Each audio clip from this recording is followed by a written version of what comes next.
এখনই দুর্যোগ কাটছে না বঙ্গে। আলিপুর আবহাওয়া দফতরের পূর্বাভাস অনুযায়ী আজকে সোমবার থেকে রাজ্য জুড়ে ঝড় বৃষ্টির দাপট শুরু হচ্ছে, যা চলতে পারে বুধবার পর্যন্ত। উত্তর এবং দক্ষিণবঙ্গের একাধিক জেলায় আজকে থেকে বজ্রবিদ্যুৎ সহ ভারী বৃষ্টি এবং ঘন্টায় প্রায় 50 থেকে 60 কিলোমিটার বেগে ঝোড়ো হাওয়ার সতর্কতা জারি করা হয়েছে ইতিমধ্যেই। এবং আপনাদেরকে জানাবো যে গত কয়েকদিনের তীব্র গরমে হাঁসফাঁস অবস্থা হয়েছিল দক্ষিণবঙ্গের বাসিন্দাদের, এবং অবশেষে সেই যে অস্বস্তিকর গরম থেকে কিছুটা হলেও স্বস্তি মিলতে পারে, এমনটাই কিন্তু জানাচ্ছে আবহাওয়া দফতর।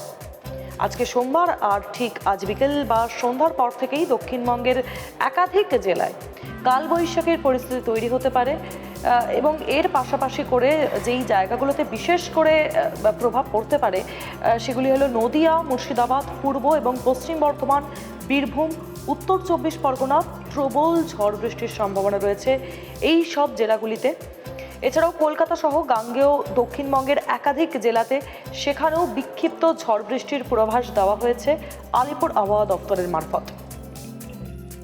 আজ থেকেই বদলাতে চলেছে আবহাওয়ার মেজাজ। আবহাওয়া দফতরের পূর্বাভাস চলতি সপ্তাহের শেষে কলকাতা সহ দক্ষিণবঙ্গের একাধিক জেলায় কালবৈশাখীর সম্ভাবনা প্রবল, সঙ্গে হতে পারে শিলাবৃষ্টিও। শুধুমাত্র দক্ষিণবঙ্গ নয়, ঝড় বৃষ্টির প্রবল সম্ভাবনা উত্তরবঙ্গেও, যদিও আজ দুবঙ্গেই তেমন বৃষ্টির সম্ভাবনা নেই বলেই জানিয়েছে আবহাওয়া অফিস। তবে সপ্তাহান্তে ঘুরতে যাওয়ার পরিকল্পনা থাকলে সঙ্গে ছাতা রাখাই বুদ্ধিমানের কাজ। আজ সকাল থেকেই শহরে আকাশ মেঘলা থাকলেও রোদের দেখা মিললেও হালকা দাপট রয়েছে কুয়াশার। তবে বেলা বাড়ার সঙ্গে সঙ্গে আকাশ পরিষ্কার এবং শহরের সর্বনিম্ন তাপমাত্রা 24.6 ডিগ্রি সেলসিয়াস, যা স্বাভাবিকের থেকে 0.5 ডিগ্রি সেলসিয়াস বেশি।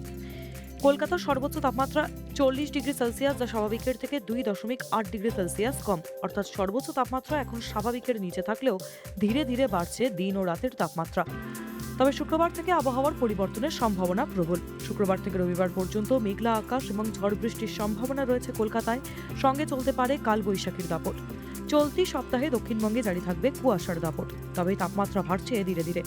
একই সঙ্গে বাতাসে জলীয় বাষ্প বেশি থাকায় উপকূলীয় জেলাগুলিতে আর্দ্রতার প্রভাব থাকবে অত্যন্ত বেশি। আলিপুর আবহাওয়া দফতর জানিয়েছে, শুক্রবার ও শনিবার দক্ষিণবঙ্গের সব জেলাতেই ঝড় বৃষ্টির আশঙ্কা প্রবল।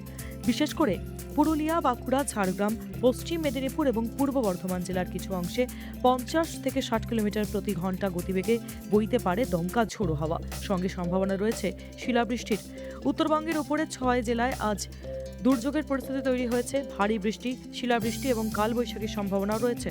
তবে বিকেলের পর থেকে বৃষ্টির পরিমাণ কিছুটা হলেও কমবে। আগামীকাল বৃষ্টির সম্ভাবনাও তুলনামূলকভাবে কম, যদিও পরশু থেকে আবার বৃষ্টি বাড়ার ইঙ্গিত দিয়েছে আবহাওয়া অফিস। বিশেষ করে নদিয়া, মুর্শিদাবাদ, পূর্ব ও পশ্চিম বর্ধমান, বীরভূম এবং উত্তর 24 পরগনায় প্রবল ঝড় বৃষ্টির সম্ভাবনা রয়েছে, সঙ্গে বজ্রপাত এবং দমকা হাওয়ার আশঙ্কাও থাকছে। কলকাতা সহ গাঙ্গেয় দক্ষিণবঙ্গের একাধিক জেলাতেও বিক্ষিপ্ত ঝড় বৃষ্টির পূর্বাভাস দেওয়া হয়েছে। আবহাওয়া দফতর জানিয়েছে, সোমবার থেকে শুক্রবার পর্যন্ত দক্ষিণবঙ্গের প্রায় সব জেলাতেই কম বেশি ঝড় বৃষ্টির প্রভাব থাকবে। কোথাও হালকা, আবার কোথাও ভারী বৃষ্টির সম্ভাবনা। অন্যদিকে উত্তরবঙ্গেও দুর্যোগের আশঙ্কা থাকছে। দার্জিলিং, কালিম্পং, আলিপুরদুয়ার, কোচবিহার এবং জলপাইগুড়িতে মঙ্গলবার পর্যন্ত ভারী বৃষ্টির সতর্কতা জারি করা হয়েছে। পার্বত্য এলাকাগুলিতে কমলা সতর্কতা জারি করা হয়েছে। পাহাড়ি এলাকায় ধস নামার আশঙ্কাও উড়িয়ে দেওয়া যাচ্ছে না। সব মিলিয়ে সপ্তাহের শুরুতেই বদলে যাচ্ছে বাংলার আবহাওয়া। তীব্র গরমের জায়গায় এবার রাজ্য জুড়ে ঝড় বৃষ্টি আর কালবৈশাখীর দাপটই হতে চলেছে মূল চ্যালেঞ্জ।